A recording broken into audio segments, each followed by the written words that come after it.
2,500 years ago, the angel Gabriel delivered an astonishing message to the prophet Daniel concerning the 70 years captivity of Judah.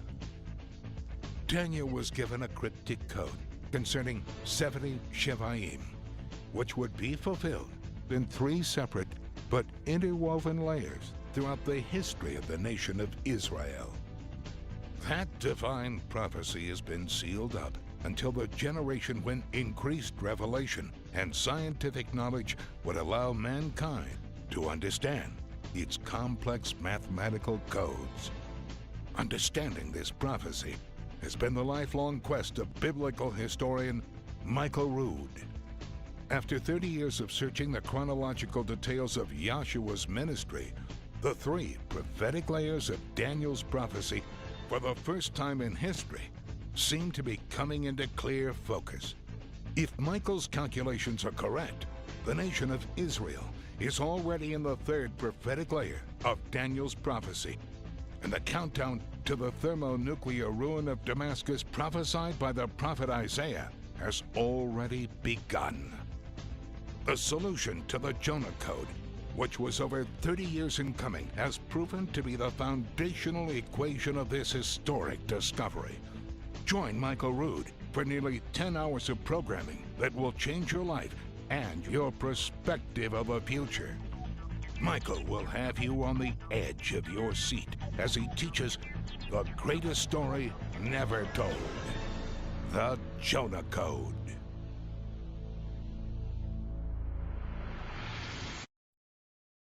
Now we come to the Chodesh, the renewed moon. When the new moon is then sighted, that is the first day of the month, and you can go ahead and number the calendar to 30 days. You don't know if we're going to have 30 days, but you can number that far, because we won't know until the sliding of the first sliver of the new moon again, whether it was a 29-day or a 30-day month, and I'll show you why in just a minute. The next question is, when does the year begin? In Exodus we read that when we were in the land of Egypt, just before our deliverance, it says that the flax and the barley were smitten in the plague of hail because the barley was aviv. The King James translators translated it, the barley was in the ear, but that doesn't make a whole lot of sense. But again, the King James translators were not agricultural specialists in the land of Israel. They just did the best they could, and they translated the word aviv about 6 different ways. And it says, and the flax, which was also destroyed, was givol. What does givol mean? King James translators translated it as bold, but what does bold mean? It is an ancient Hebrew agricultural term that refers only to the ripening of flax. And then it says, but the wheat and the rye were not smitten, for they were aphilot. What does aphilot mean? Again, it's an ancient Hebrew agricultural term. I'm only going to define 1 or 2 of these terms to you, but this is important to understand when the year begins according to the Creator's reckoning of time. Yahweh spoke unto Moses and Aaron in the land of Egypt and said, this month, this Chodesh, the Chodesh of the Aviv barley, shall be unto you the beginning of months. It shall be the first month, the Chodesh of the year to you. Because this day came you out in the Chodesh of Ha-Aviv, and the Chodesh in the renewed moon of the Aviv. The Aviv, what does Aviv refer to? It's speaking of the maturity of the barley crop. We know the barley was destroyed because it was what? Aviv. It's reached that level of maturity which it was brittle. And it says, it shall be when Yahweh shall bring thee into the land, that thou shalt keep the feast of unleavened bread in this Chodesh, in this month. What month? The month of the Aviv. And then it continues to say, the feast of unleavened bread shalt thou keep. 7 days thou shalt eat unleavened bread, as I commanded thee, in the time of the Chodesh of Ha-Aviv, the month of the Aviv. For in the month of the Aviv you came out of Egypt. Again, telling us this is the first month of the year to us. This is when we keep the feast of unleavened bread. And the 14th day of the first month at even is Yahweh's Passover.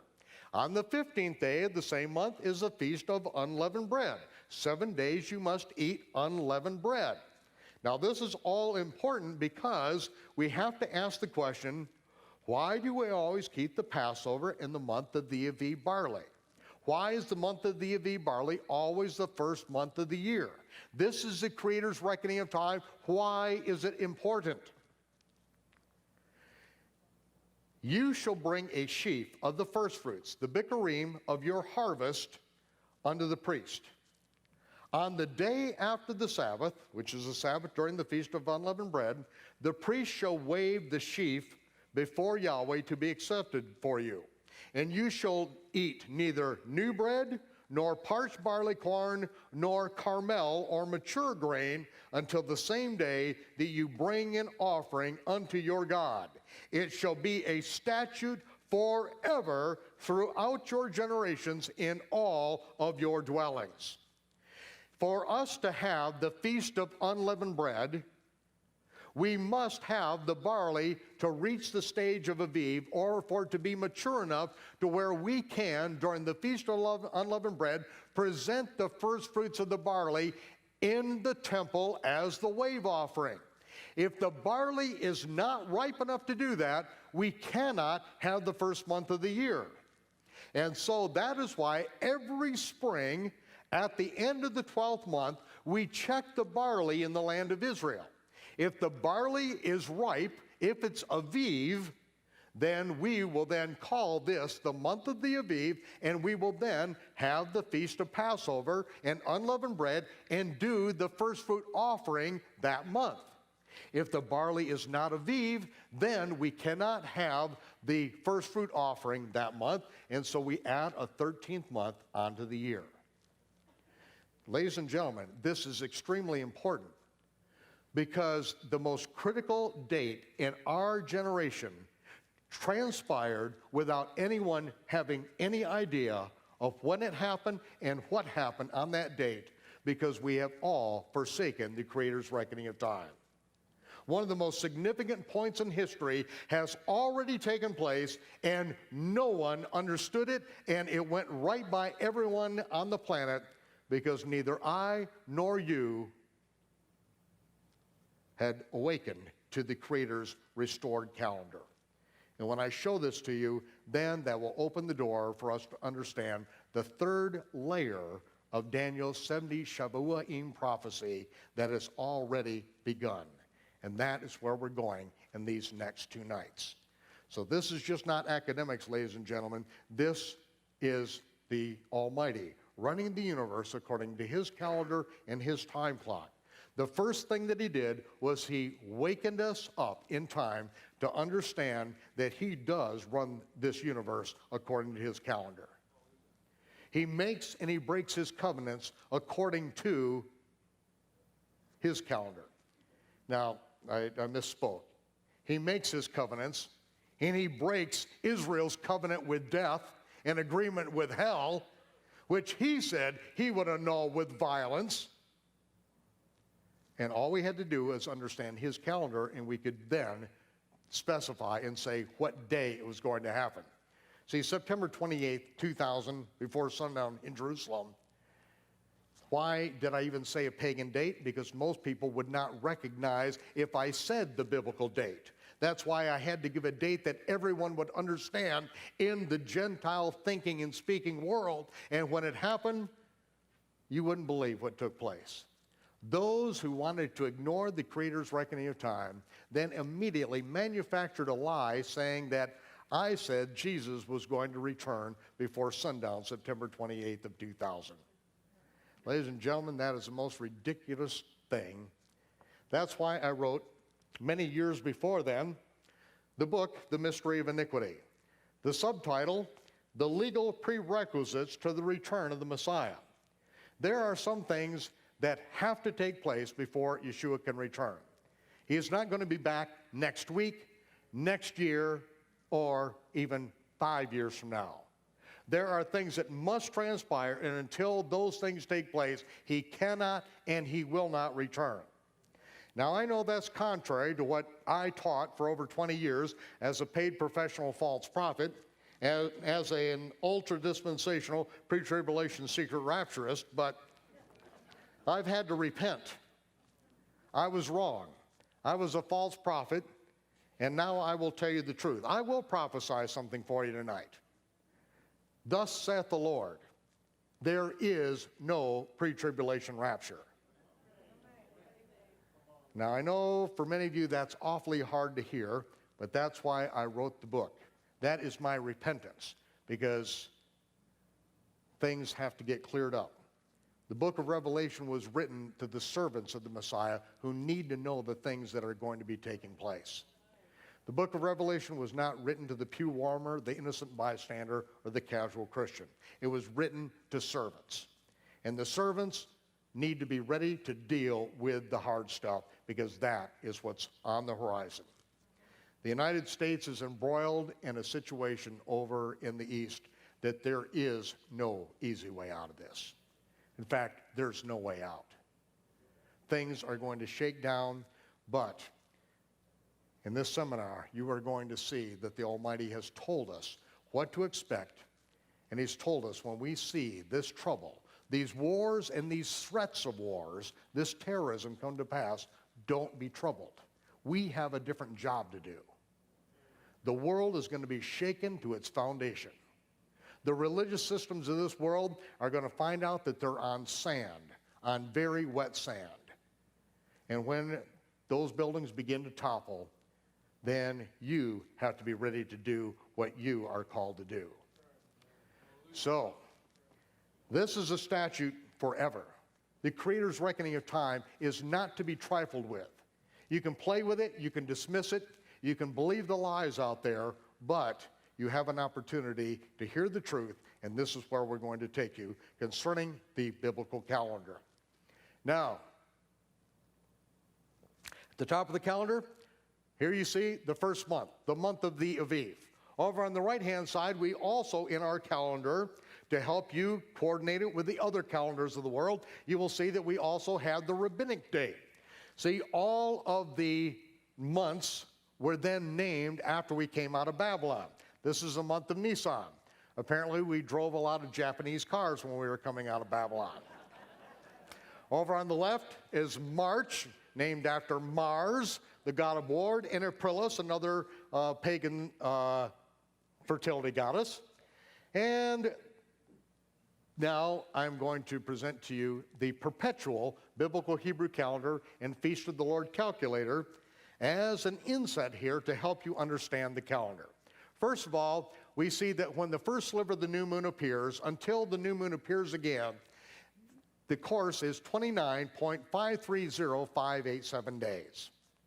That means it's either going to be a 29-day month or a 30-day month, one of the other. It's never more, it's never less. And it's dependent upon the sighting of the new moon in the land of Israel. That is where the Creator's reckoning of time is reckoned from that point.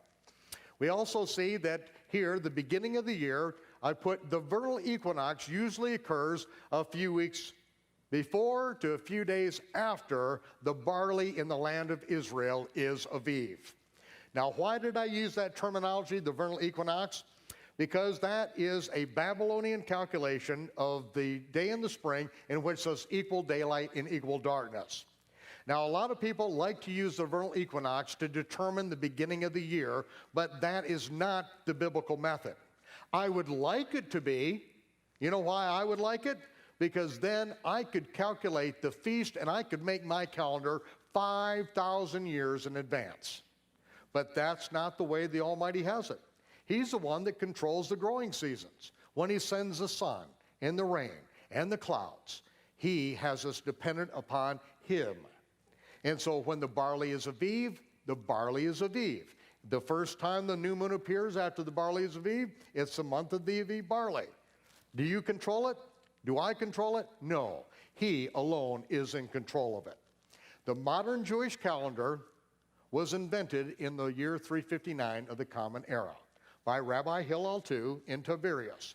The last act of the Sanhedrin before disbanding themselves was to make a takanot, a law which changed biblical law, and they changed the way that the calendar was reckoned from that moment on.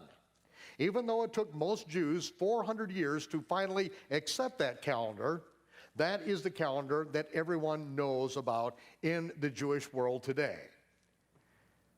The Gentile Christian world basically got the calendar right straight from Babylonian sun god worship and has nothing to do with the Bible at all. So, we both have things that we have to learn from this. Now, once we have the new moon of the Aviv barley, we then simply count 10 days, and that brings us to Passover. Very important if we're going to understand the Gospels, because this is the bracket to understand when Yeshua's ministry began and when his ministry was fulfilled. So we see the Passover lamb was selected on the 10th day of the month. It's inspected for 4 days, and then in the afternoon, the late afternoon, called even in Old King James English, that is when the Passover lambs, they are sacrificed on the afternoon of the 14th. They are put in the oven before sundown, and then when the sun sets, it is now the 15th day of the month. It is the high Sabbath of the Feast of Unleavened Bread. It doesn't matter what day of the week it occurs on, it's always a high Sabbath or high rest day. Could be Monday, Tuesday, Wednesday, Thursday, it doesn't matter. Whenever the sun sets at the 15th, then after the sun sets and the lambs are finished roasting, the lambs are brought out of the oven and they are eaten with unleavened bread and bitter herbs. It is the Passover Seder. The Feast of Unleavened Bread begins. Now, sometime during this week, we will always have a weekly Sabbath. And at the end of the weekly Sabbath, as the sun sets, there is a prescribed rehearsal that we go through right after the sun sets every year that culminates the following morning on the first day of the week, Sunday morning, in which we present the first fruits of the barley harvest in the temple after the sun comes up the following day. And when we present the first fruits, at that point, we then will count 7 Sabbath days, and the day after the 7th Sabbath will be the 50th day, and that will be Shavuot, or it is the Feast of Weeks. The Greeks called it Pentecost, which it means the 50th day, but they were missing the point because it's really the counting of the 7 Sabbaths that is so important.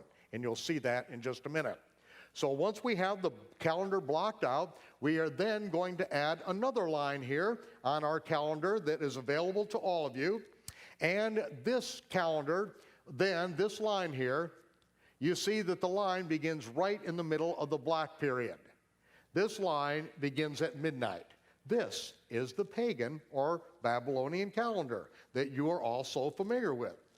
Now, the reason why we put that in there is that while you're learning the biblical reckoning of time, if you ever lose track of what the date is, all you have to do is leave your house, walk down the street, and look for a pagan.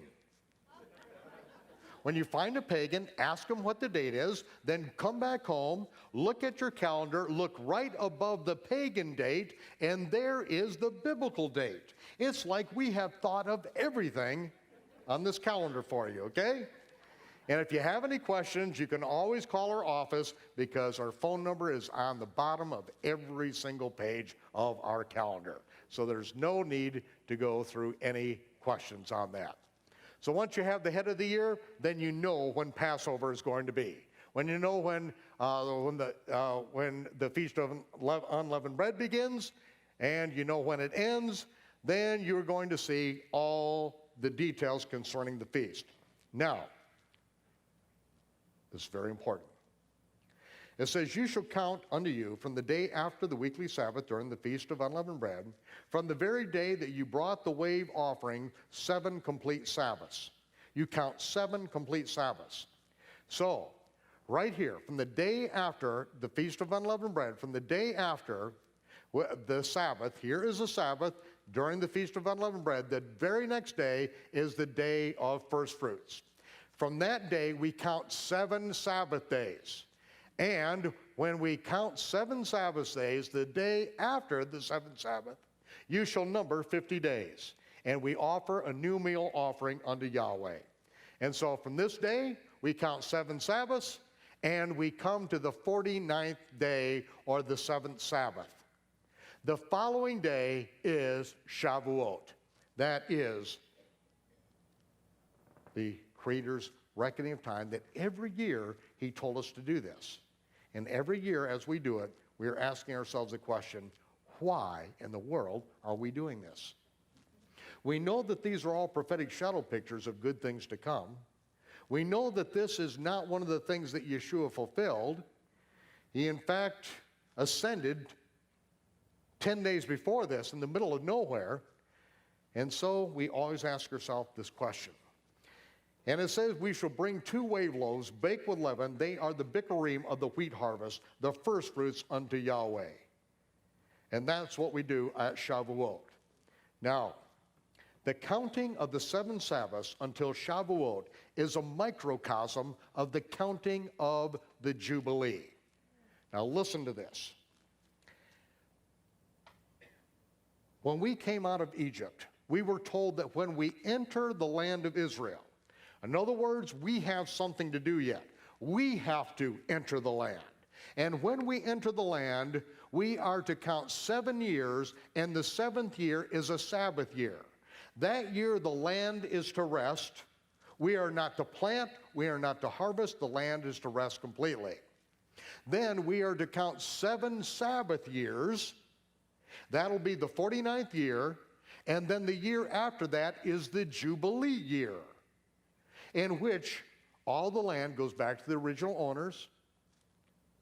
Now, every single year, the counting of the Omer is that microcosm. We do not know until the barley is Aviv when we are going to have the month of the Aviv and have Passover.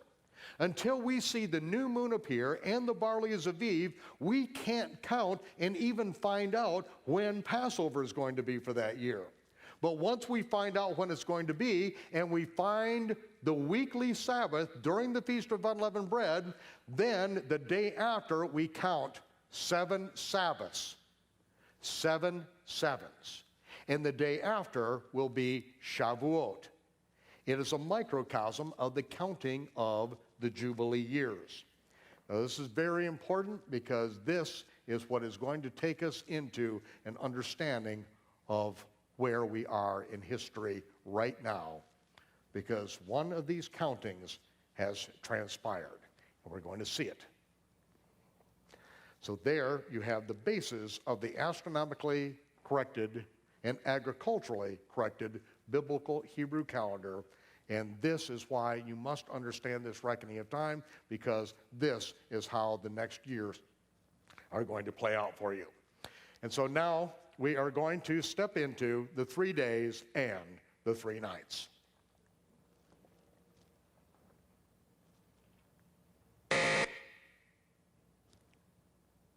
Okay. Oh boy.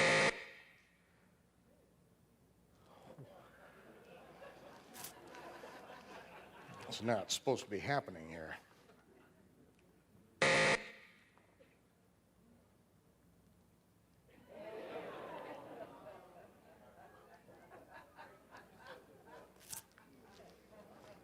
When the Pentium chip first came out,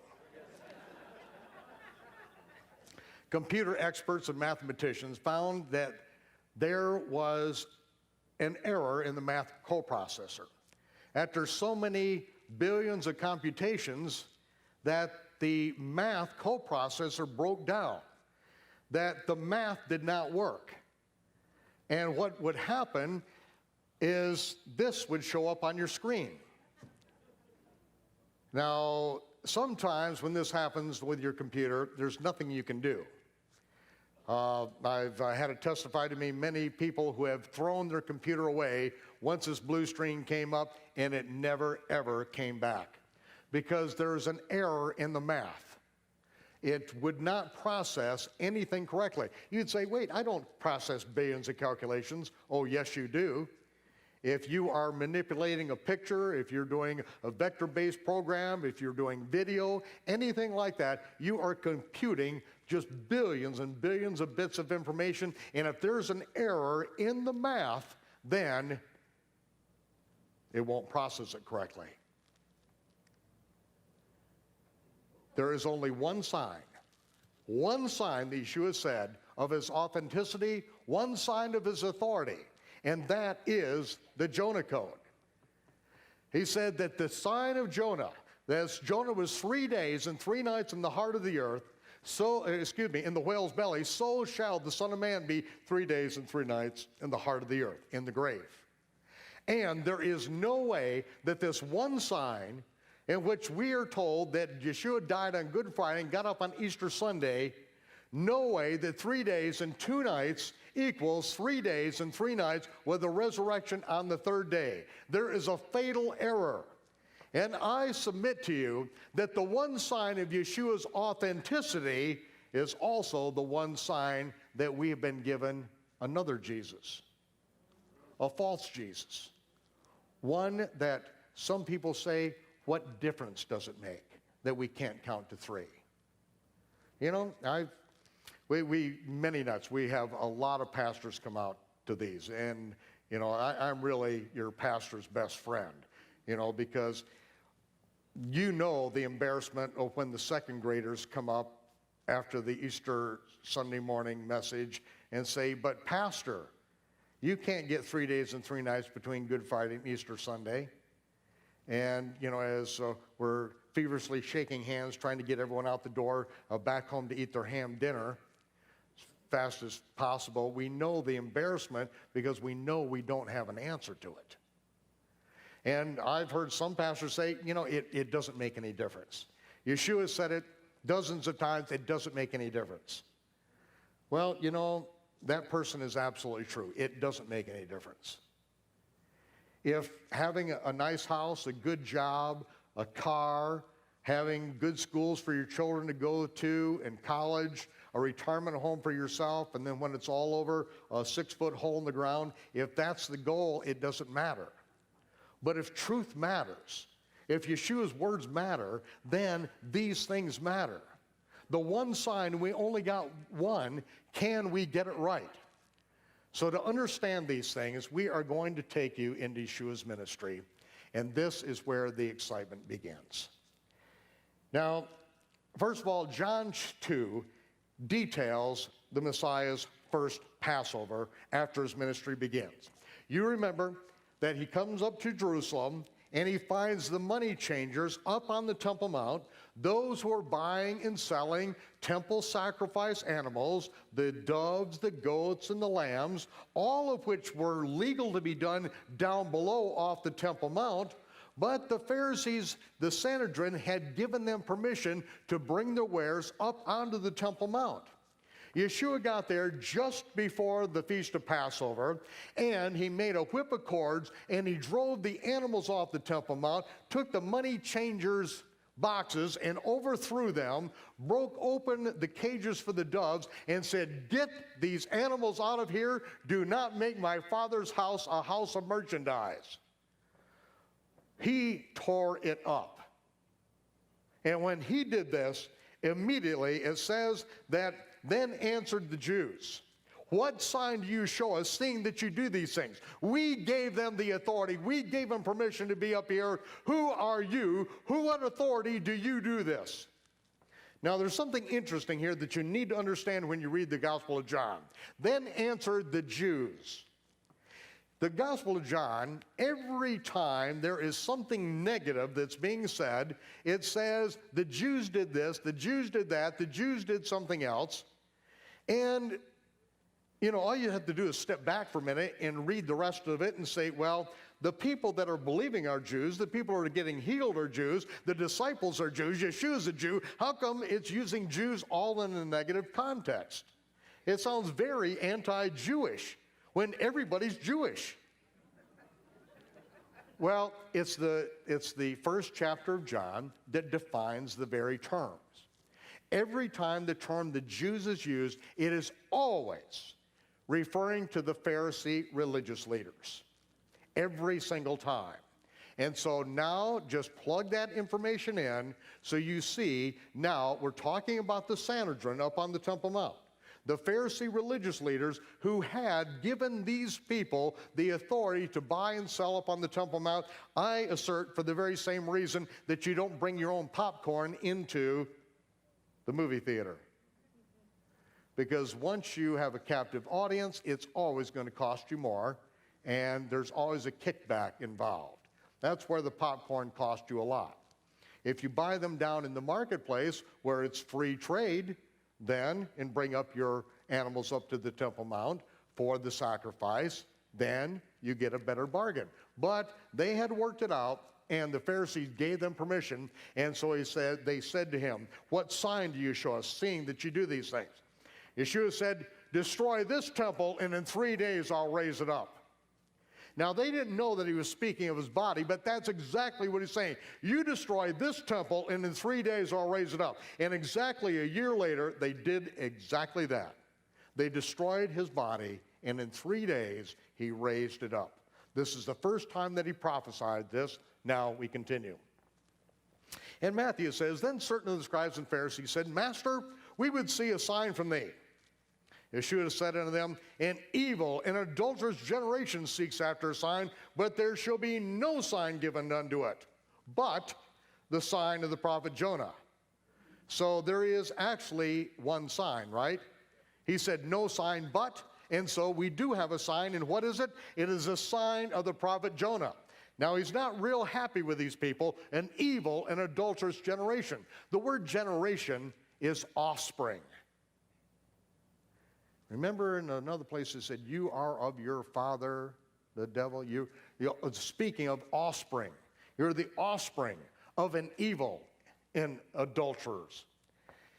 And then he said, "For as Jonah was 3 days and 3 nights in the whale's belly, so shall the Son of Man be 3 days and 3 nights in the heart of the earth." Can we all read it? 3 days and 3 nights in the heart of the earth. And he continued on. The Pharisees also came with the Sadducees, tempting him and desired that he would show them a sign from heaven. He gently and tenderly answered them so as not to hurt their feelings, and said unto them, see, you notice that's all in italics. See, whenever the King James translators added words and complete phrases that weren't in the text, they added them in italics. So I do the same thing. He answered them and said, "Hypocrites!" This is the Greek word hypocrite. It is the mask that one wears in Greek theater. I'm playing a role. I'm eliciting a response from you. I'm going to try to get you to buy into my world. And I do it by wearing a hypocrite, a mask. It says, I'm not playing your games. A wicked and adulterous generation seeks after a sign. The word wicked is interesting because it's from the Old English word to twist fibers together to make a candle wick. And adultery has to do with the worship of pagan gods. And if what you do is twist this one sign around the worship of pagan gods, you will never, ever be able to count to 3. And that's what we've done. We've twisted this one sign around Good Friday and Easter Sunday, and we are completely lost because we can't read the Gospels and understand that Yeshua is fulfilling the feast of the Lord, not a pagan fertility rite. And he said, but no sign shall be given unto it, but the sign of the prophet Jonah, and he left them and departed. As if to say, if you people can't count to 3, I am out of here. And Luke, it reports, an evil generation seeks a sign, but there shall be no sign except the sign of Jonah the prophet. Just as Jonah was assigned to the Ninevites, so shall also the Son of Man be to this generation. Jonah was assigned to the Ninevites. So now we are going to break the Jonah code.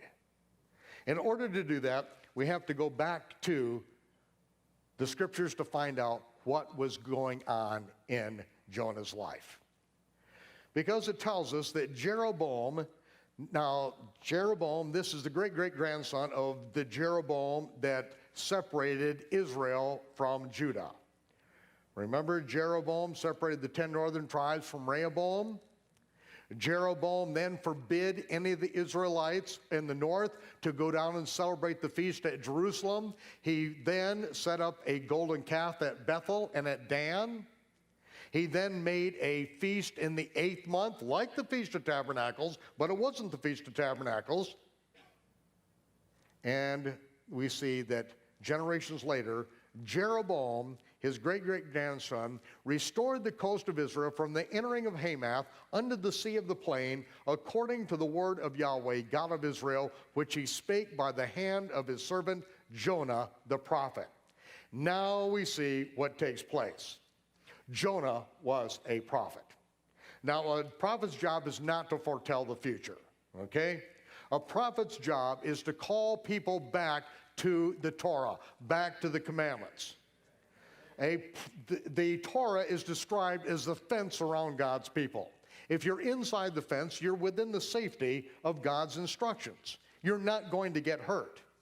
False prophets are typified as those who come in and break the wall down, and so God's people go out wandering outside the fence, and they end up getting eaten by the wolves. A true prophet comes and stands in the breach, stands in the gap, and says, this is where the wall was. Everyone stay inside. In fact, there's nobody inside. All of you get back inside. Now, if you don't get back inside, if you don't obey the instructions, then I'm going to foretell your future, and it ain't going to be a pretty picture. That's a prophet's job. A prophet is not a fortune teller or a soothsayer. That's sort of modern prophets in America. You know, we receive an offering to release the anointing. We line up, and what do we hear? Nothing but soothing sayings about people's future fortunes. No one's being called back to be obedient to God's word. It's just, hey, you know, you're just going to live a prosperous life. It's only getting rosier from here. That's a fortune teller and a soothsayer. Jonah was a prophet. And it says that because he spoke the word, that Jeroboam acted on it, and part of the land of Israel was restored, from Hamath unto the sea of the plain. Now, what's the sea of the plain? The Sea of Galilee. The Sea of the Galilee region. Now, why is it called the Sea of the Galilee? Because in Hebrew, it's called the Kinneret. Why the Kinneret? Because Kinnor in Hebrew is harp. And this is a Kinnor right here. The Kinneret is the shape of a harp, just like this. That's why I put this up here for you. This is the Sea of Galilee. It's the Kinneret. It's the shape of a Kinnor. Okay, so I'm going to take you around the topography here for just a minute so that you get acquainted with it. This is the Mount Hermon is right up here. It is a snow-capped mountain in the wintertime, and the Dan River comes out of it, then goes into the Jordan, and the Jordan flows into the Kinneret right about here, right near Bethsaida, okay? And then the Jordan flows out right down here and goes down to the Dead Sea. Right over here on this shore is Tiberias. Up here is Migdal, or the tower. Right here is Gennesar, Nath Gennesar. This is where Yeshua spent a good bit of time at Capernaum. This is Bethsaida right here. And over here we have the northernmost cities of the Decapolis, the Roman cities. Right up here is where I live, and this is the Golan Heights. Right here, and I live right across from the Golan Heights. And so this is what I get to look at if I ever get to go home. Been here for 4 months. I'm getting homesick. But we are going to use this to help understand Yeshua's travels and what he was doing. But Jeroboam, because he was obedient to what to what Jonah said, part of the land of Israel was restored. What does that mean? Is that they had gotten so deep into pagan sun god worship, they are about to get thrown out of the land. The Syrians had come against them several times. There had been wars. They had been really beaten up because they had rejected the word of the Almighty. And there was big trouble in the land of Israel. Jonah spoke the word, and the king obeyed, and part of the land got cleaned up. The people forsook their pagan sun god worship. all the stuff that from Easter and all that was brought over by the Canaanites, they had then started to come out of it. These were now other ministers and other prophets, friends of Jonah, who had all gotten on board, and they were getting the land of Israel cleaned up for the first time in hundreds and hundreds of years. And once part of it was done, then the word of Yahweh came unto Jonah, Jonah 1:1, saying, Arise, go to Nineveh, cry against that great city, for their wickedness is come up before me. The words before me are very interesting because now he's told to go to Nineveh, which is a Gentile city, and cry out against it. Their wickedness is come up before me. It's the same words of Exodus 23, thou shalt have no other gods before me or in my face. Their wickedness has come up in my face. I want you to go to Nineveh, and I want you to tell these people to get their act cleaned up, because they have other gods in my face. These are Gentiles, folks. These are not Israelites up in Nineveh. Now, to understand this, as Genesis 10 tells us, Nimrod began to be a mighty one in the earth. The beginning of his kingdom was Babel in the land of Shinar. We know what happened to his kingdom, don't we? The Almighty came in and confused the languages, and he says he divided the nations according to the number of the sons of Israel. He divided the nations into 70 nations, but yet the sons of Israel were not yet born. He had a plan of calling out a nation of priests and prophets. He confused the languages at Babel and divided Babylonian sun god worship up all over the world.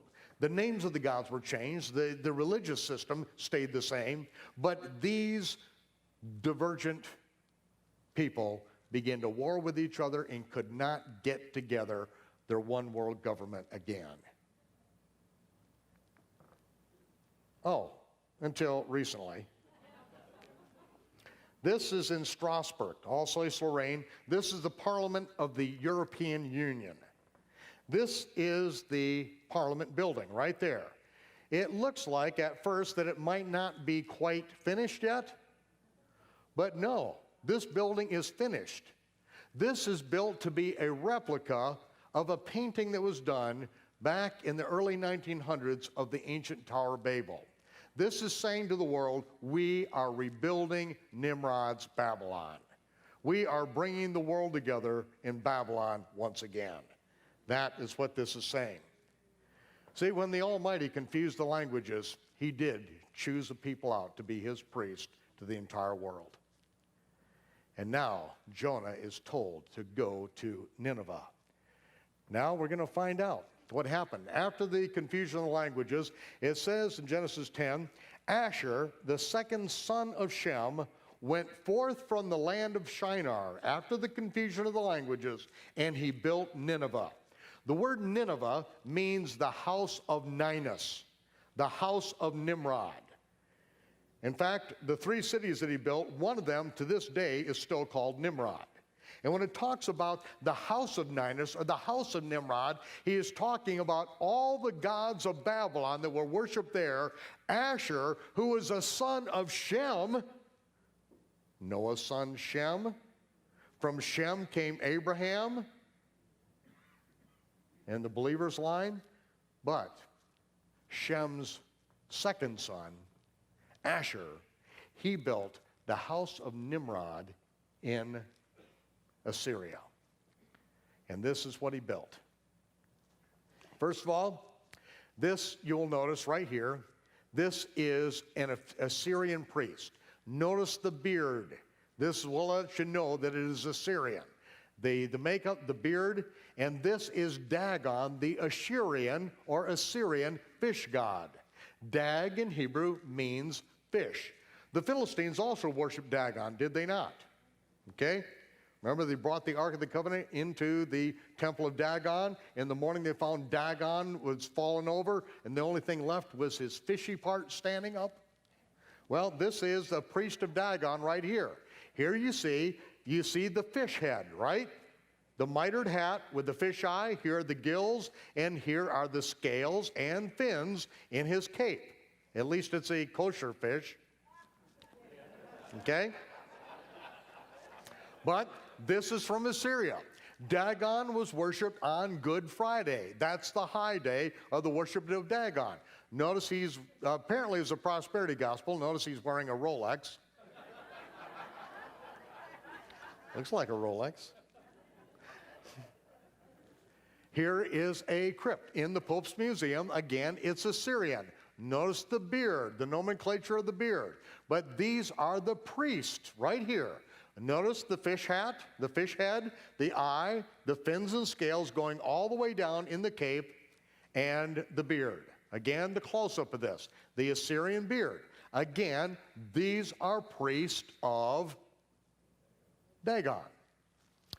This is Sybil. Now, the worship of Sybil also came out of Assyria. You notice, again, the mitered hat and the cape that goes down her back.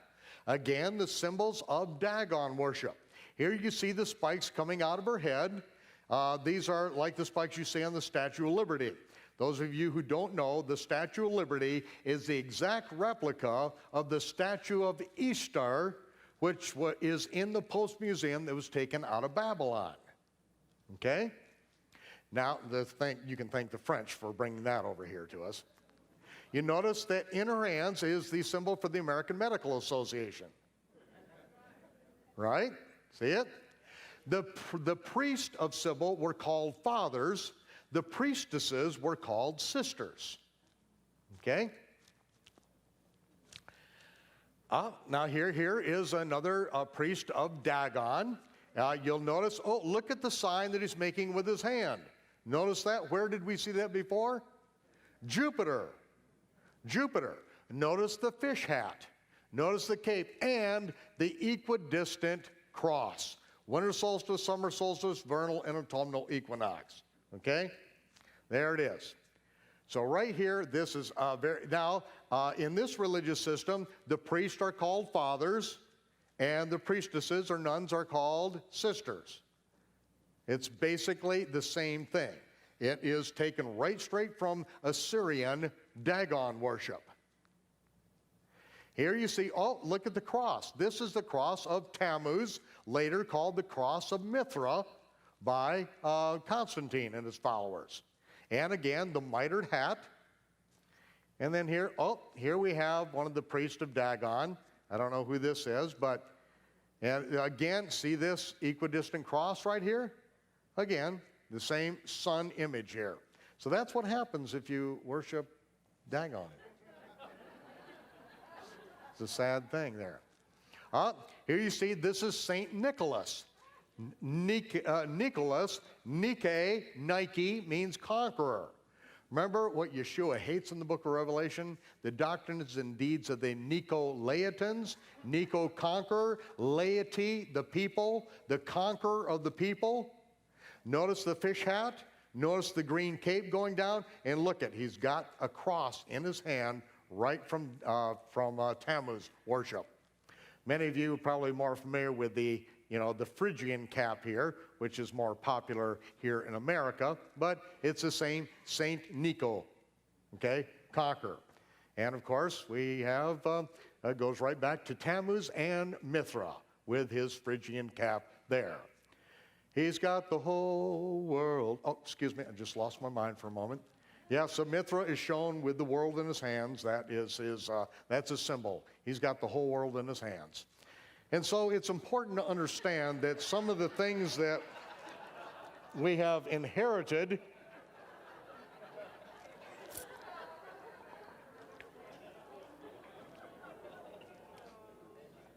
in the Western world, when we find out that we've inherited some things that are not clean, that they're not right, then we do have a tendency to shed a few tears. But it's only right, because that is what the Almighty said would happen. The Gentiles would cry out in repentance for the abominations they inherited, and that's all you can do. When you inherit something from your forefathers, you can't help what you inherited.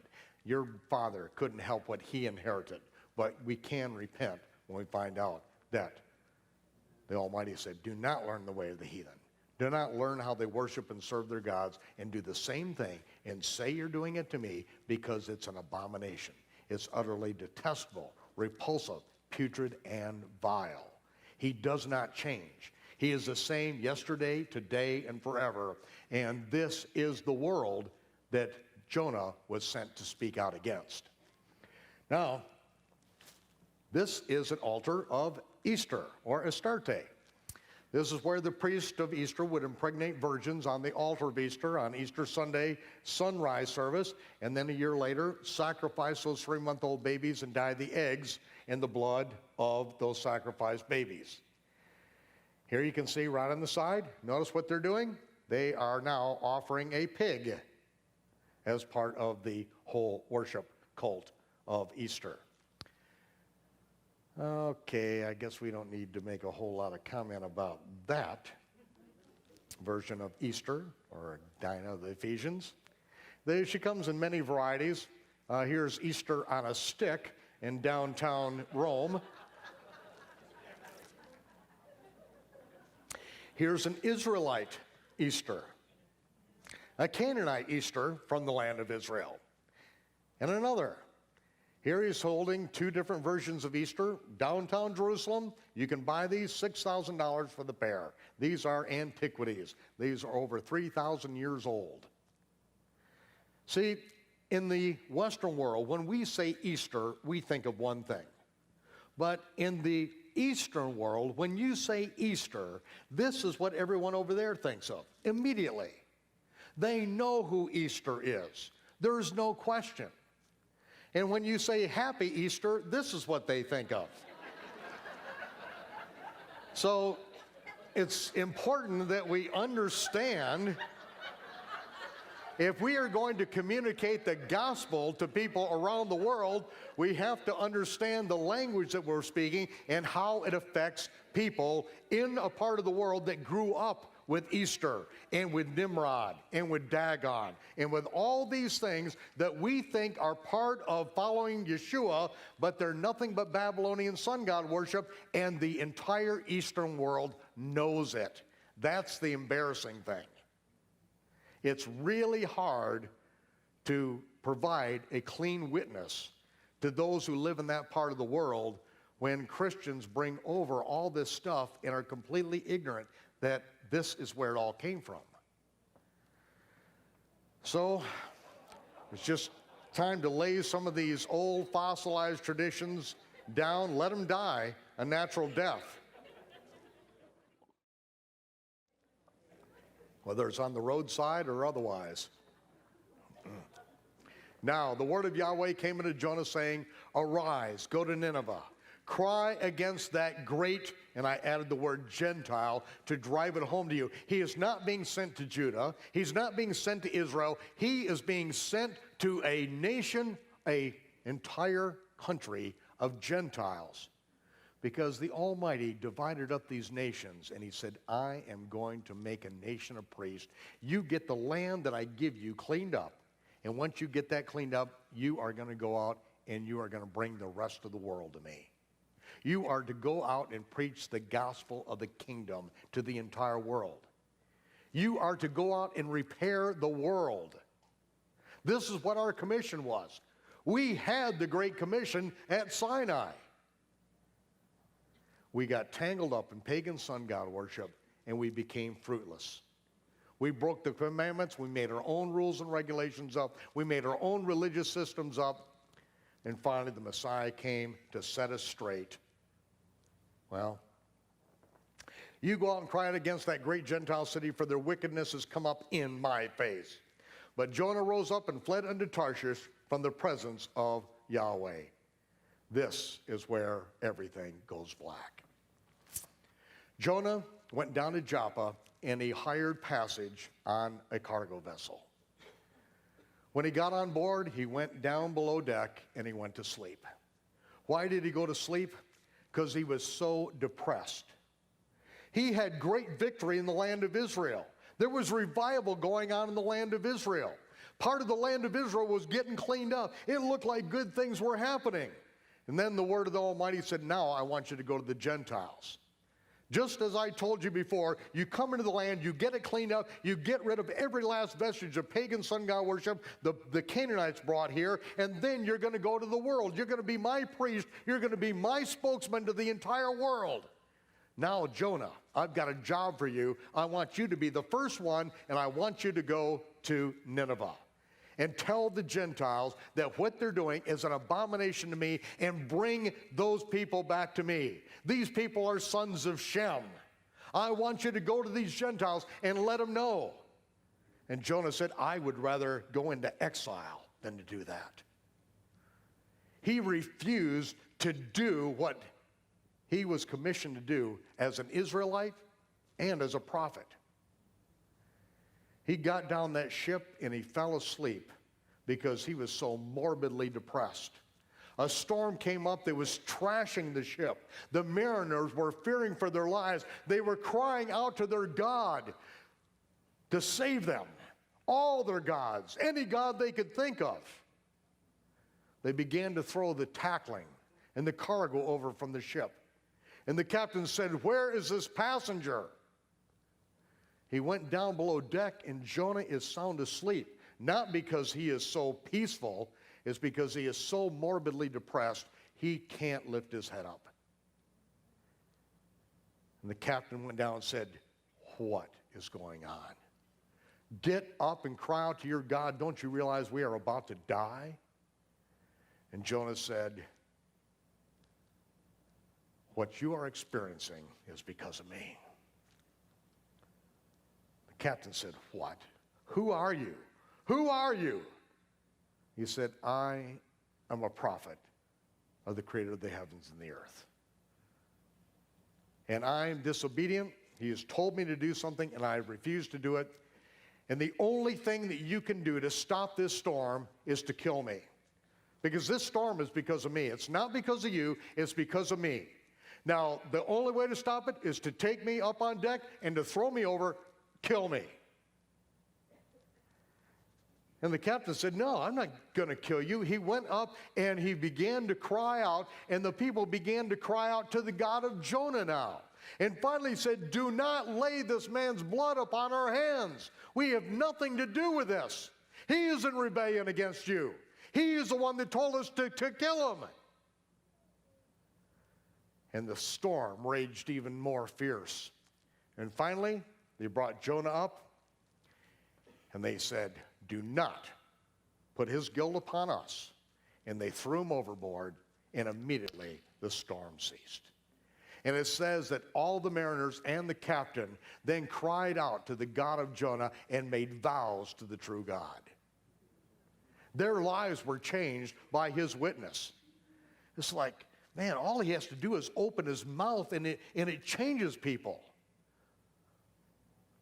And these men then made vows to God. Jonah was thrown over, and it said that there was a dag gadol, a great fish that the Almighty prepared to swallow him up. Isn't that poetic justice? He is supposed to go out and speak against Dagon, the fish god. He refuses to do it, so the Almighty prepares a great dog, a dag gadol, and it swallows him up. Well, 3 days and 3 nights later, on the beach, Jonah is spit up. And the word of Yahweh came unto Jonah the second time, and he said, arise, go to the great city of Nineveh, and proclaim that which I have commanded thee. Nothing has changed. Nothing has changed from the beginning.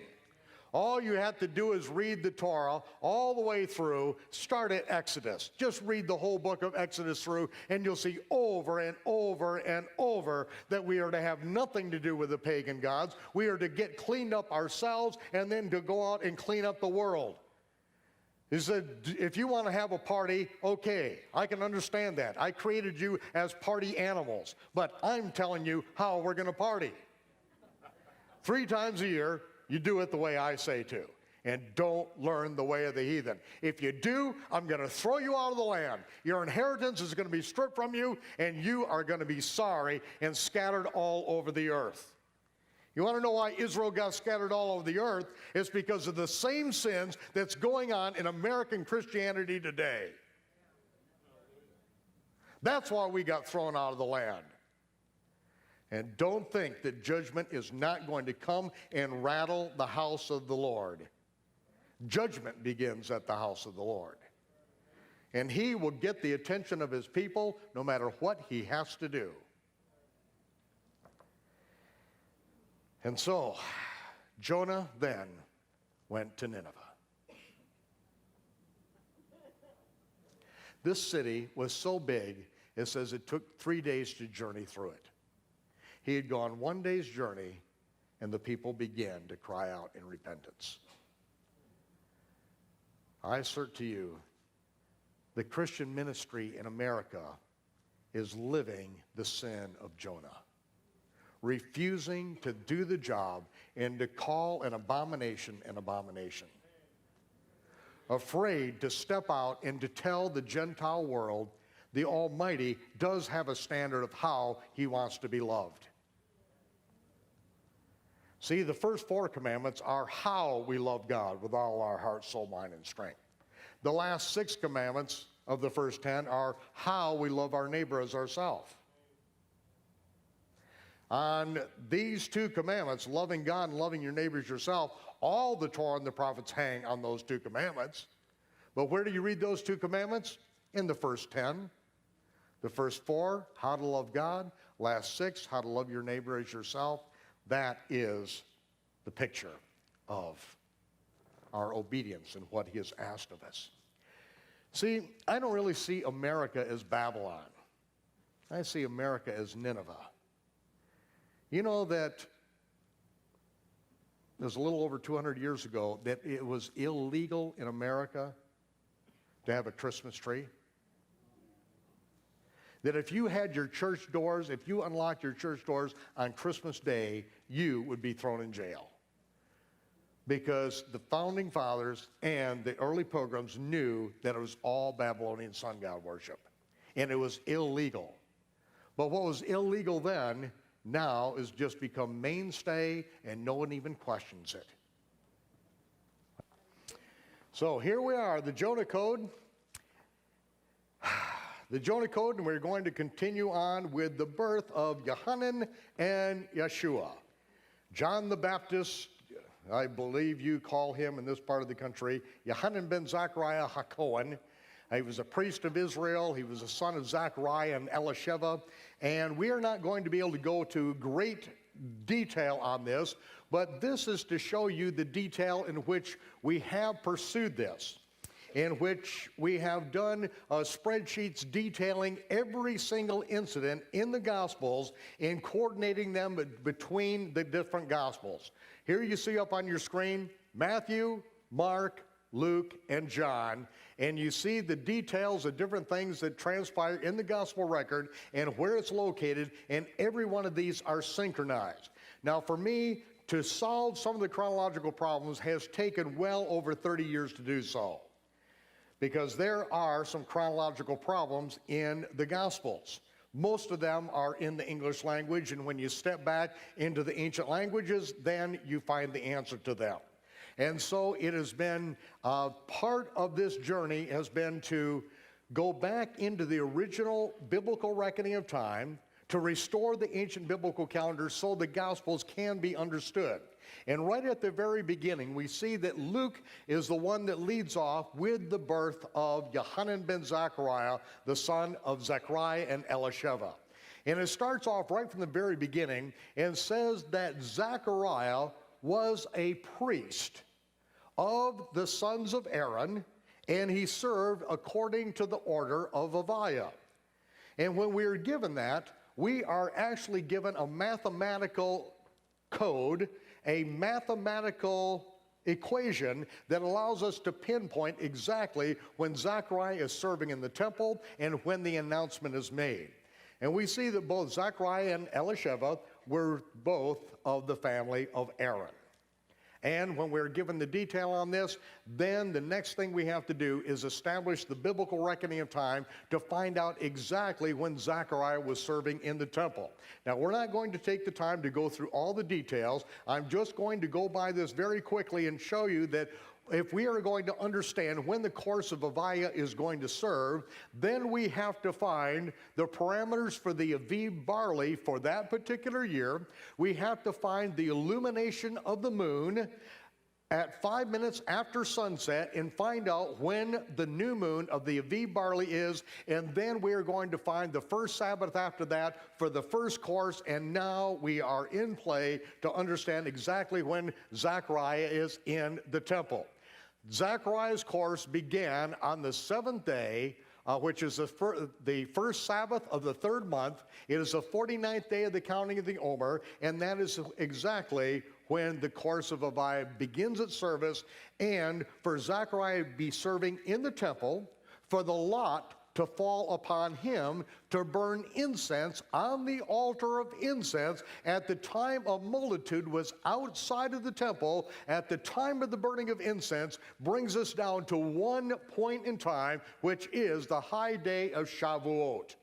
Once we have that, now we can see the rest of the details as it unfolds. I would love to tell you this story, but it would take me about an hour to tell the story about the birth of John the Baptist and all the details concerning this.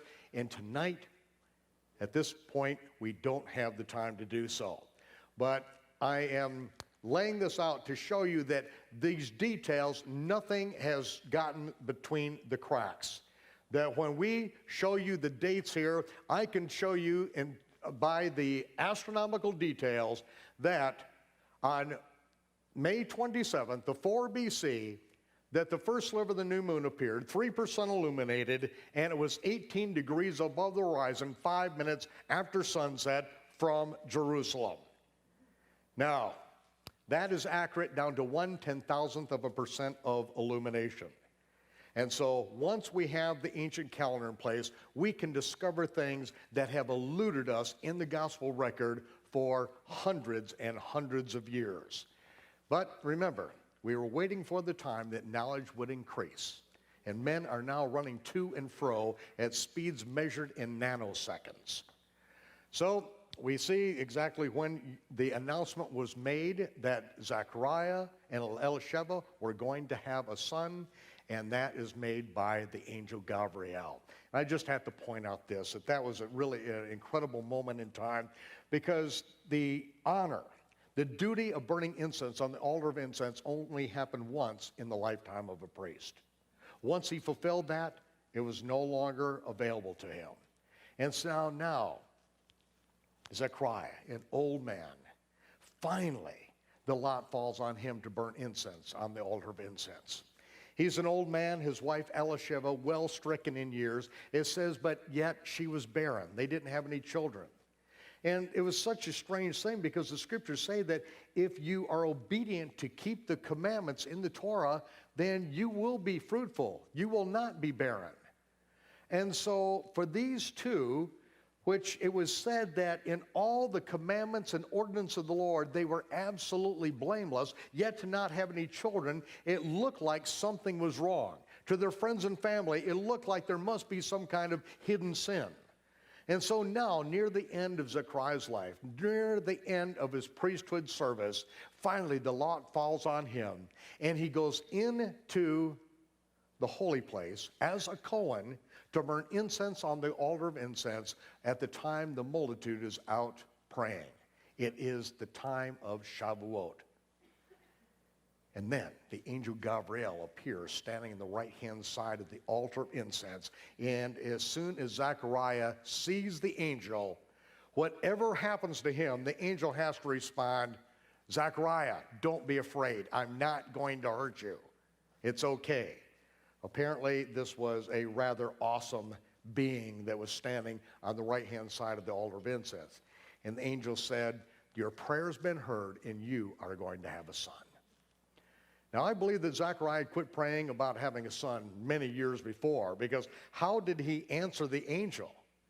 He said, well, excuse me, I'm an old man. My wife is well stricken in years. It's long past the time that we can have any children. And he said, how am I going to know this? And the angel responded, well, excuse me. I'm Gabriel. I stand in the presence of Almighty God, and I have been sent to deliver this message to you. That's not good enough? Behold, you are going to be deaf and not able to speak until all these things come to pass. Now, I know your King James Version says that you will be dumb and not able to speak, but take a look at what it says in the original and then watch what happens, because remember that 9 months later, when John was born, his son was born, and the 8th day came and the mohel was there to do the circumcision, that the mohel asked Elisheba, who was the only one in the family that could speak, what shall his name be called? She said, his name shall be called Yohanan. And the mohel says, oy vey, you can't call him Yohanan. None of your relatives are named Yohanan. It has to be like Zechariah the 14th or something. And it says that they made signs to Zechariah. Why did they have to make signs to Zechariah? Because he couldn't hear. And then Zechariah, it says that Zechariah called for the writing slate. Did he call by saying, excuse me, hand me the writing slate? No, he motioned. And when he wrote his name, immediately his mouth was opened and he let roar a prophecy that the people said, what manner of child is this going to be? And this is noise throughout all the hill country of Judea. See, he was deaf and not able to speak. But that really answers the question that he proposed to the angel. How am I going to know this thing? I'm an old man. My wife, she can't have any children. She never has.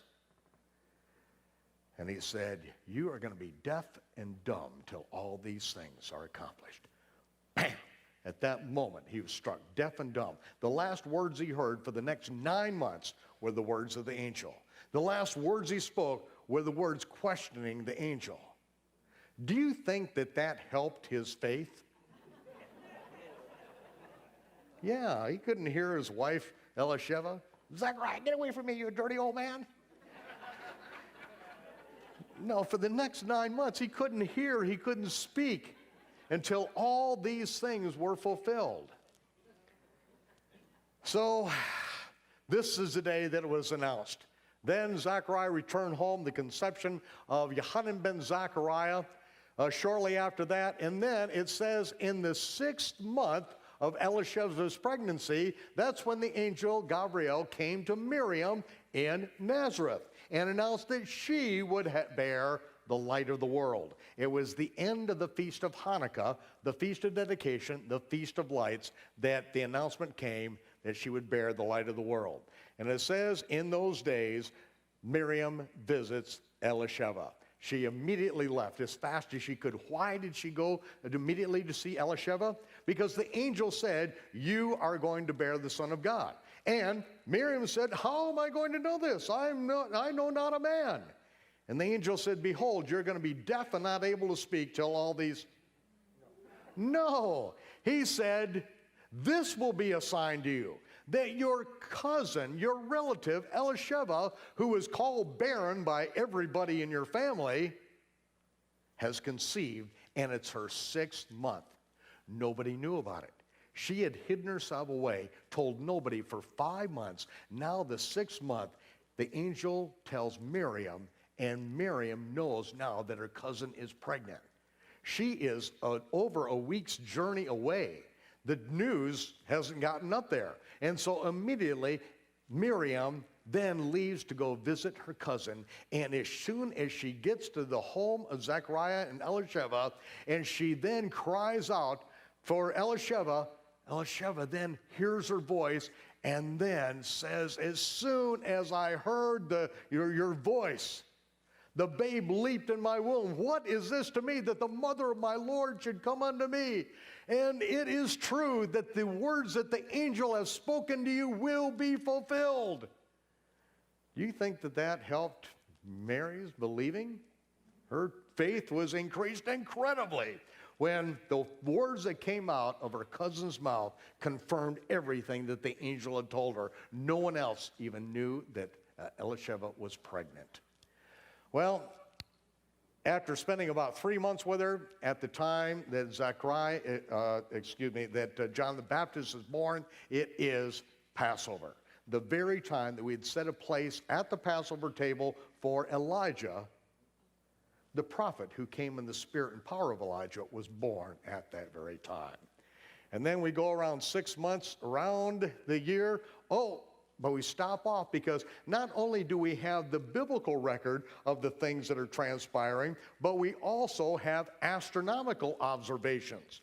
Remember all of the times that it speaks of in the Gospels about Yeshua's star, about the Chaldean astronomers seeing his star in the rising? What time did his star appear? What were they talking about? They were talking about astronomical observations that the astronomers were well aware of, that we can go back in time and duplicate those very same moments in time.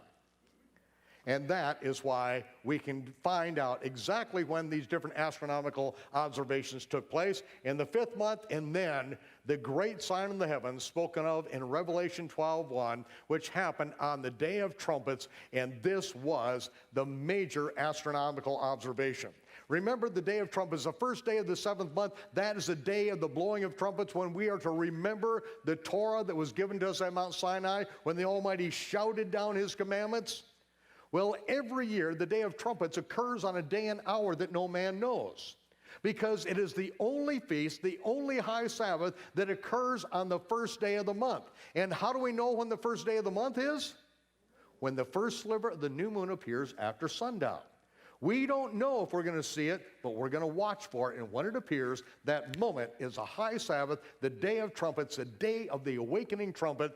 And it was at that point in time that this constellation, Betula, this is what was seen. In Revelation 12:1, it says, there appeared a great sign in the heavens, a woman.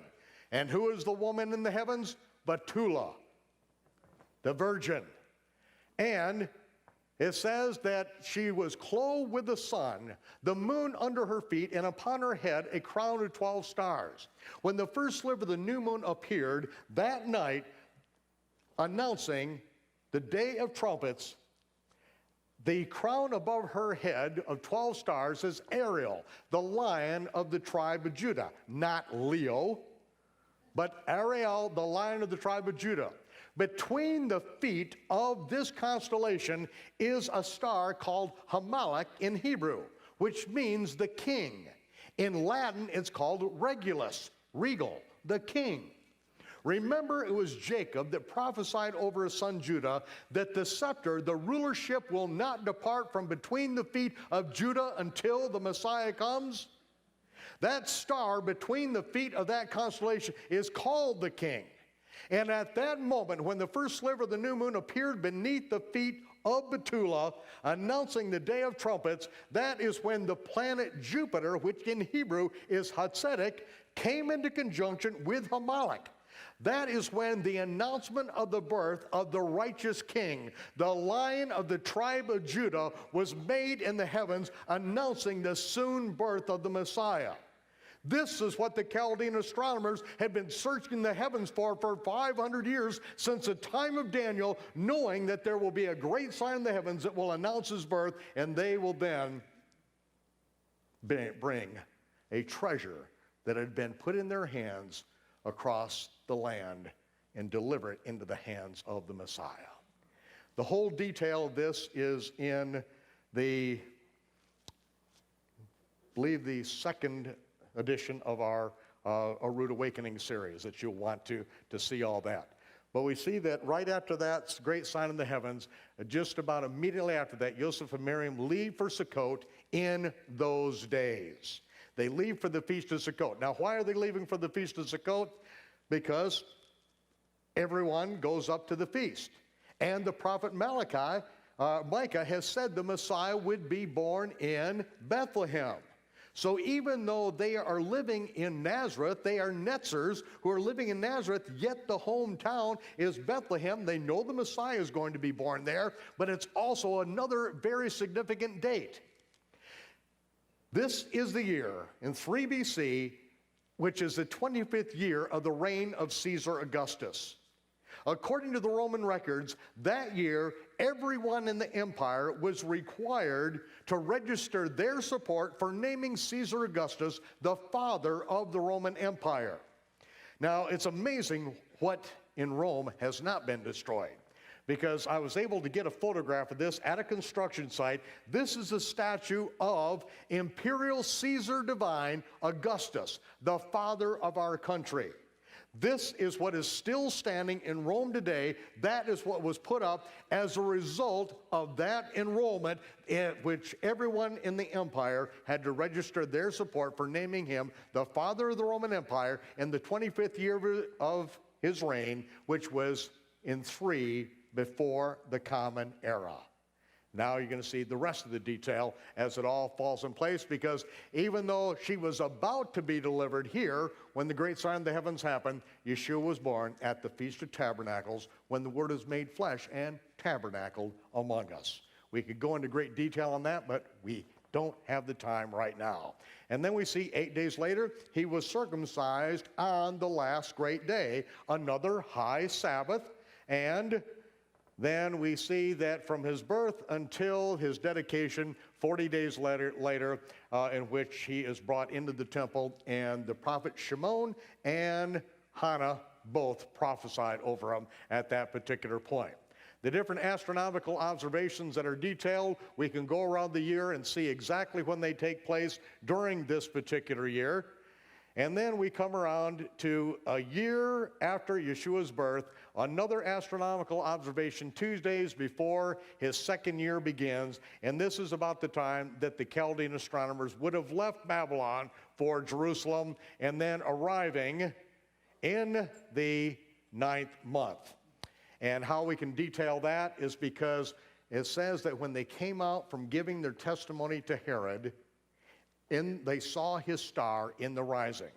Astronomers make their observations at night after the sun sets, and in the morning just before the sun rises. They saw his star in the rising. We can go back and duplicate that moment in time and position ourselves right at Jaffa Gate, which in those days was Herod's palace, and we can see that his star would then appear directly over Bethlehem from the city gate of Jerusalem in the morning observations, allowing us to nail it down and see that they arrived in Jerusalem just shortly before Hanukkah.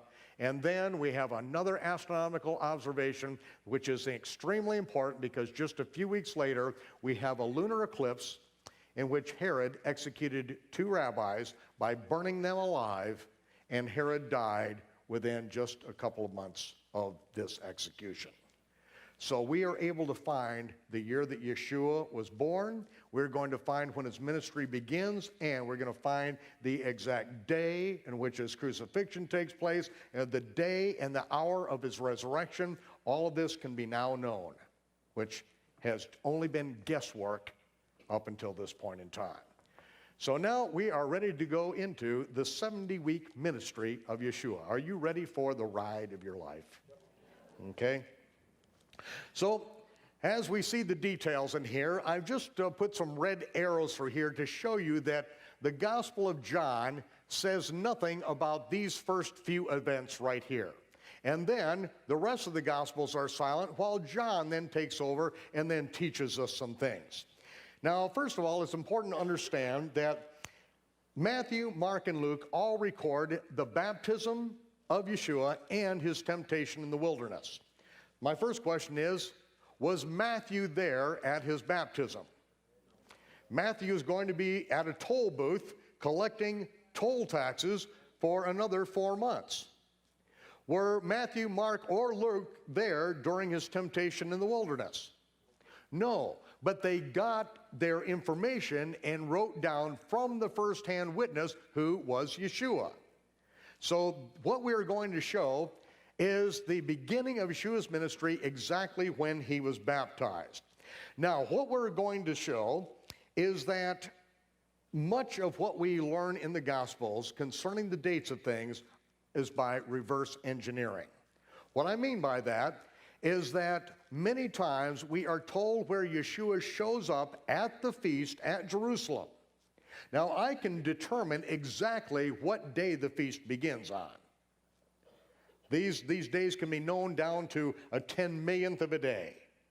Now, once we know when he shows up, then we see it says in 3 days before that, this happened, and 4 days before that, this happened, and so a lot of it is by reverse engineering. Such as the 6th chapter of the Gospel of John, you read all through Yeshua's teaching, and he teaches about the last day and the resurrection over and over and over, and finally you come to the very end of the chapter, and it says, "This spake he in the synagogue at Capernaum."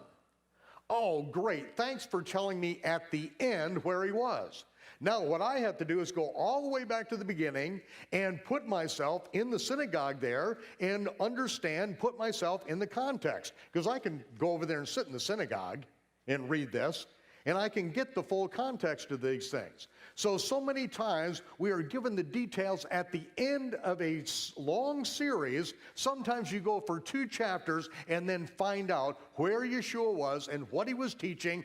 And when you find out that it was at Hanukkah, at the feast in Jerusalem, then you can go back and you can nail exactly what day it was. So I'm going to show you this, and in a few moments you'll understand how the details come together. Matthew, Mark, and Luke all record this event. John does not.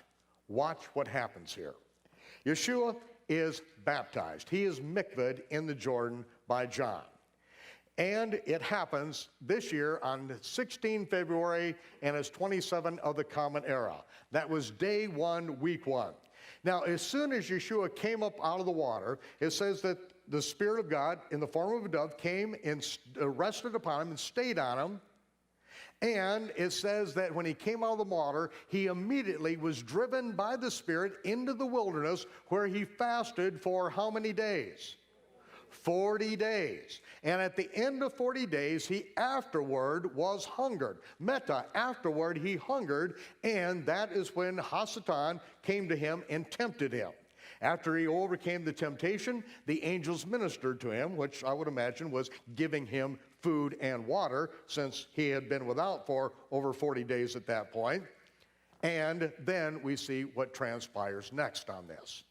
So we know where he's going to be for the next 40 days. Watch what happens here, because it concludes the 40-day fast, and then on the last day of the 12th month, that is when Yeshua is tempted by Satan. The angels minister to him. Now, it is on this very day that the Gospel of John begins. But I'm going to turn the page, because remember, it's the 30th day of the 12th month. I'm going to turn the page, and we're going to put Adar 30 right up here, okay? Because on that same day, this is where the Gospel of John begins. The Gospel of John does not tell about Yeshua's baptism. The Gospel of John starts off this way.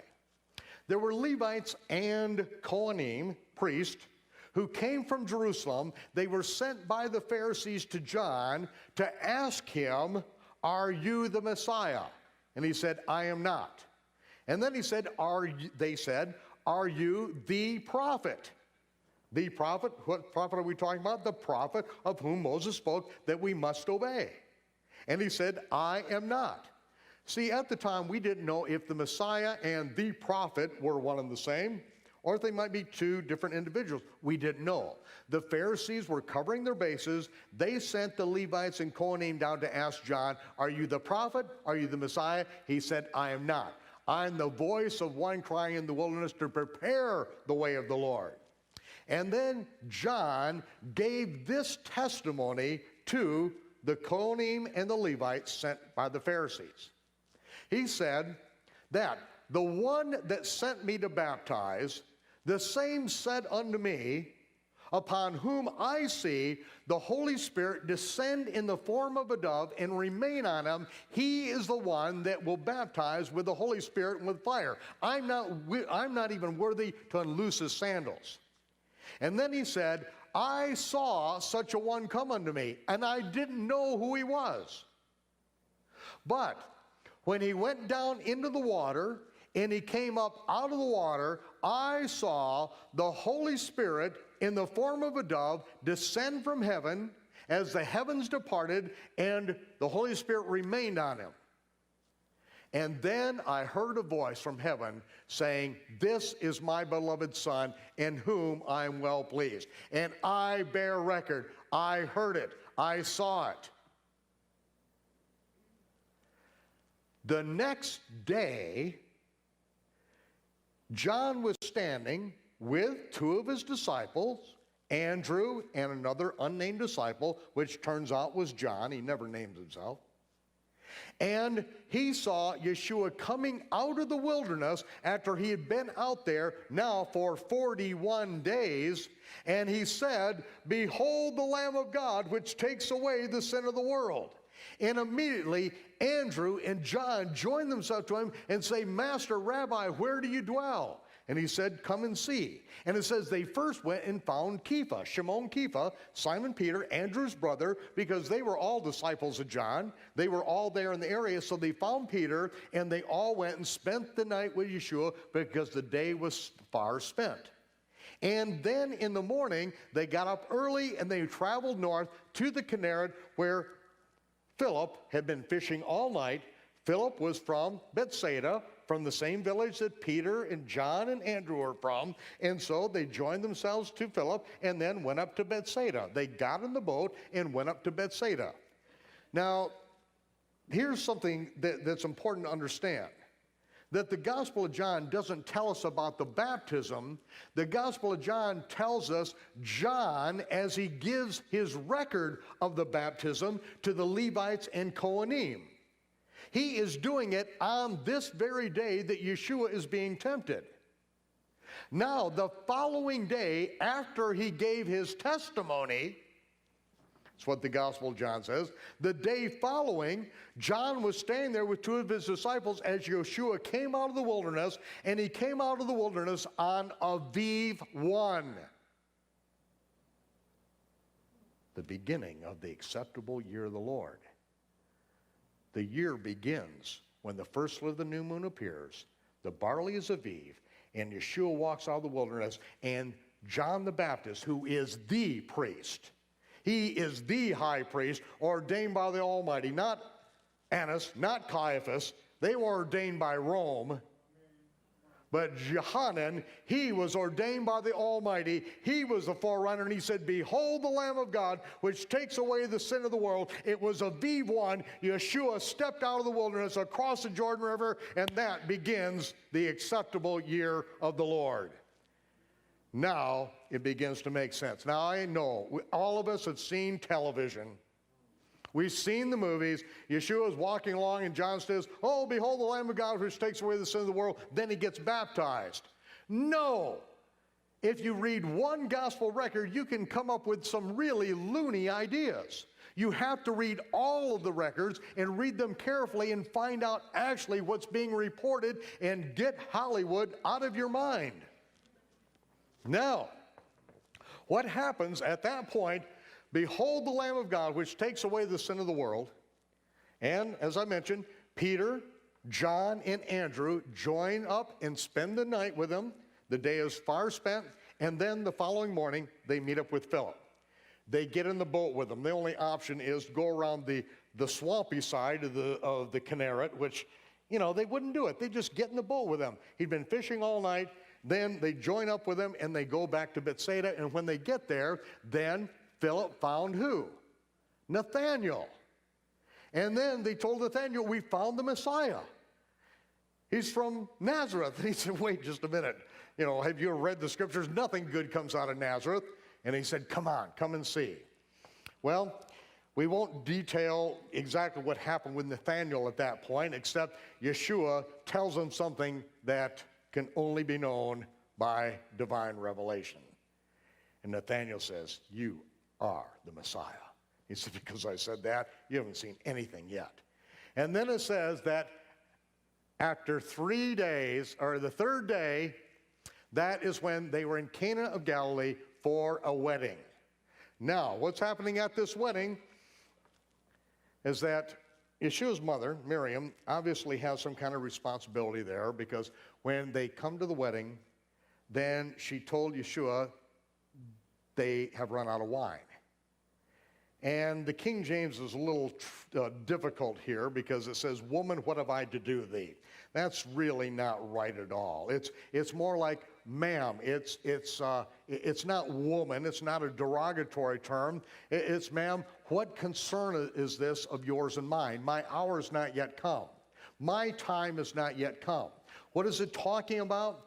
When you are invited to a wedding in Israel, you as a guest are required to bring something for the wedding. It's this way in the land of Israel now. The rules have changed a little bit, but still the guests are the ones that are required to bring things. And if you're invited to the wedding, then you have a particular thing that you are supposed to bring, such as wine. And those who are closer in the family, more closely related, they have their time that they're supposed to provide. But when he came, he said, "Wait, just a minute. It's not my time. It's not my responsibility." Now, we're going to find out, first of all, that it's a Pharisee wedding, which is going to get interesting right from the very beginning. It's a Pharisee wedding, and I'll show you how we know that. Because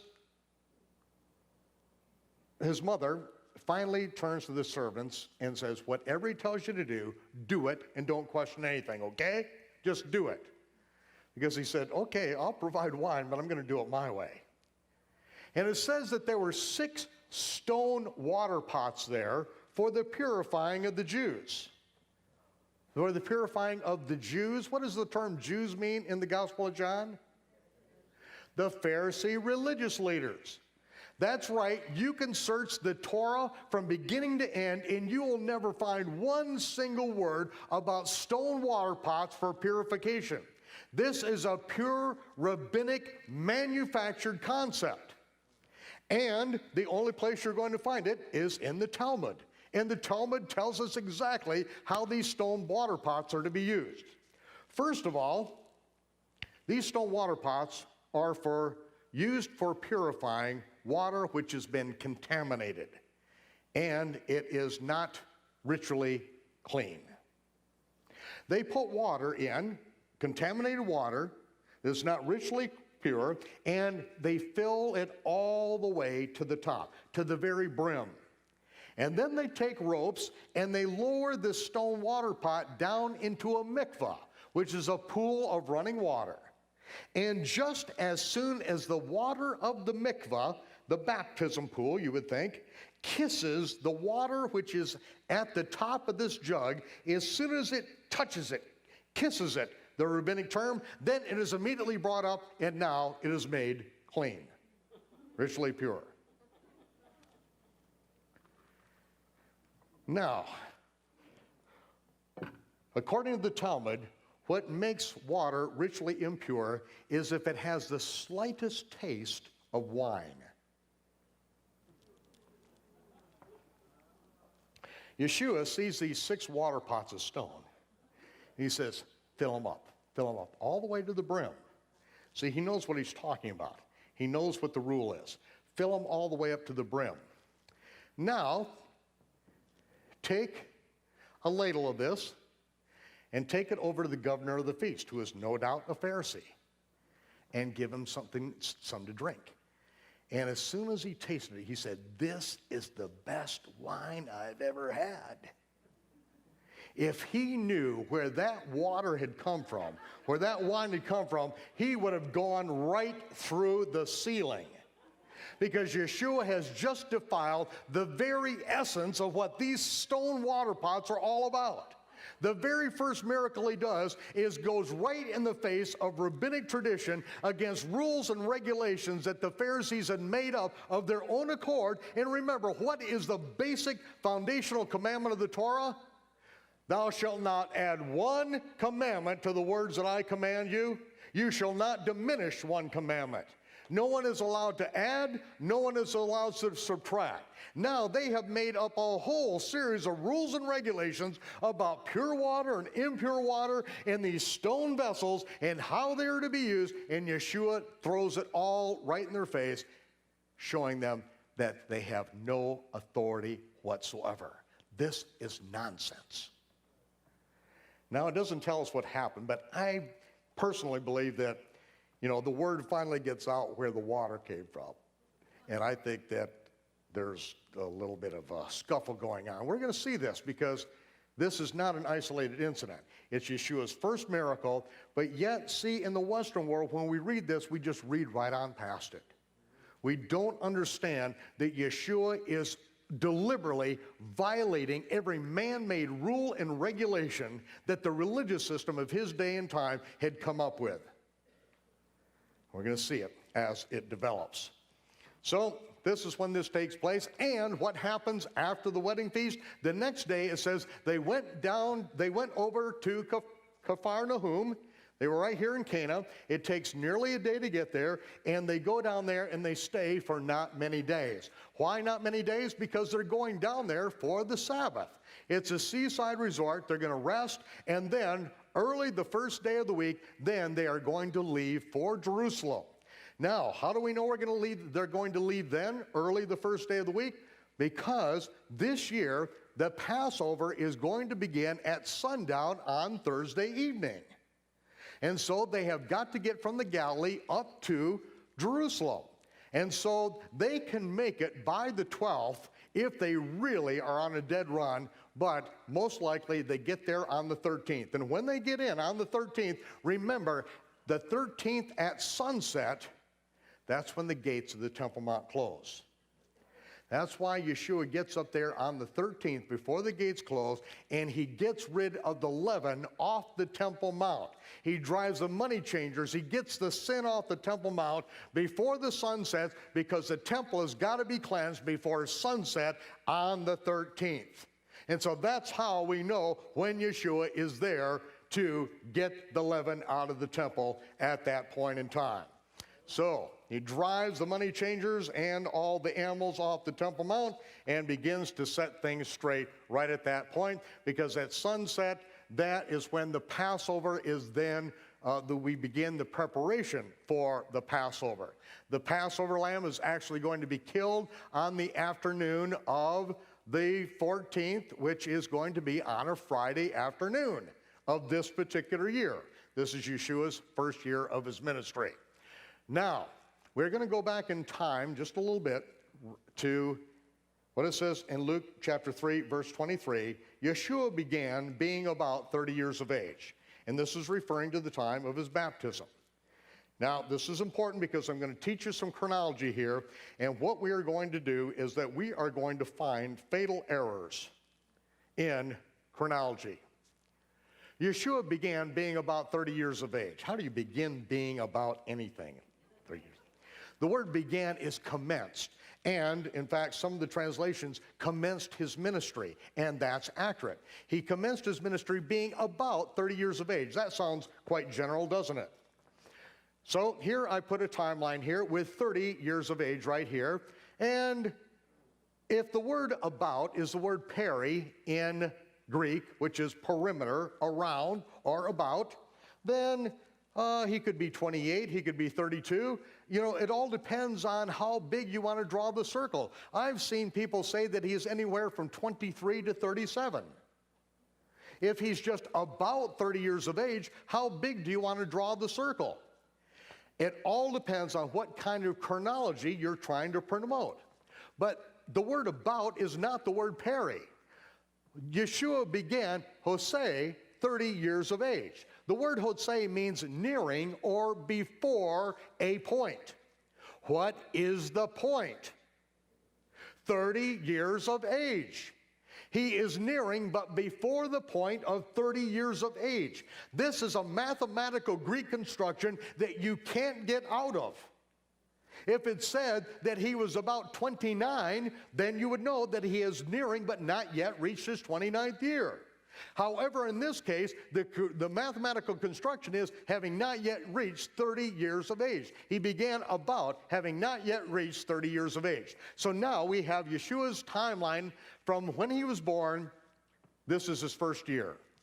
Now I know in Western thinking, you count 3 weeks, 6 weeks, 9 weeks, and then on the first birthday you say that a person's 1 year old.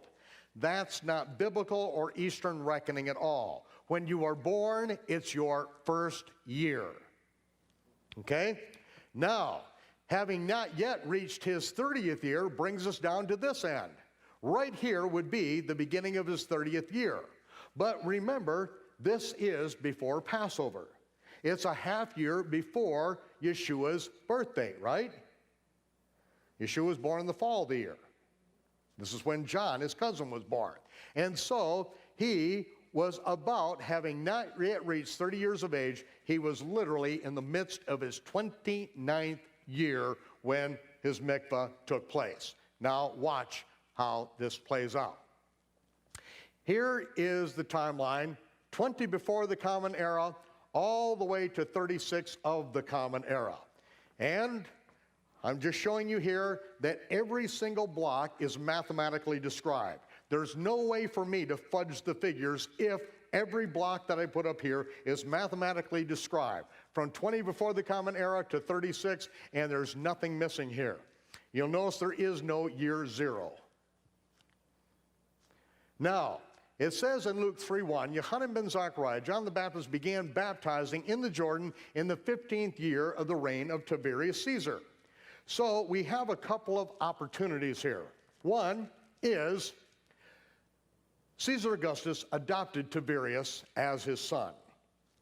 In the fall of 12 of the Common Era, that is when Caesar Augustus became very ill and Tiberius took over the day-to-day operations of running the empire. It is called the co-regency because Tiberius Caesar ran everything, but Caesar Augustus was still emperor on the throne. Not for long, because 2 years later, in the fall, in the month of August, Caesar Augustus is going to die, and at that moment, then Tiberius is going to take over full time. But right here, using this, first of all, we're going to use this, is in the fall of the year 12, when Tiberius began taking over the day-to-day responsibilities for the empire, and Tiberius is very much linked with Israel because, of course, the city of Tiberias is named after him. Then we find out that his 15th year is in the winter of 26 and 27 of the Common Era. Now, let's look at the rest of the detail here. Yeshua said unto them, destroy this temple, and in 3 days I will raise it up. This is his first Passover during his ministry. And then said the Jews, the Pharisee religious leaders, 46 years was this temple in building, and you're going to raise it up in 3 days? Wait just a minute. 46 years in building, according to Josephus, the temple began its reconstruction under Herod in 19 before the Common Era, and that brings us up to this date. Right here, the temple began its reconstruction. It was year 1 that coincides with 19 before the Common Era. At the other end of this, we see the 46th year of the building of the temple coincides with 27 of the Common Era, which also coincides with the 15th year of the reign of Tiberius Caesar. Exactly right down the line. I'm going to give you every Roman record and every biblical record and show exactly when these things cross each other so that we can make no mistake of when Yeshua's ministry began. But right at this point, we know that right here, 27 of the Common Era in the spring is the 46th year of the building of the temple. It's also the 15th year of the reign of Tiberius Caesar.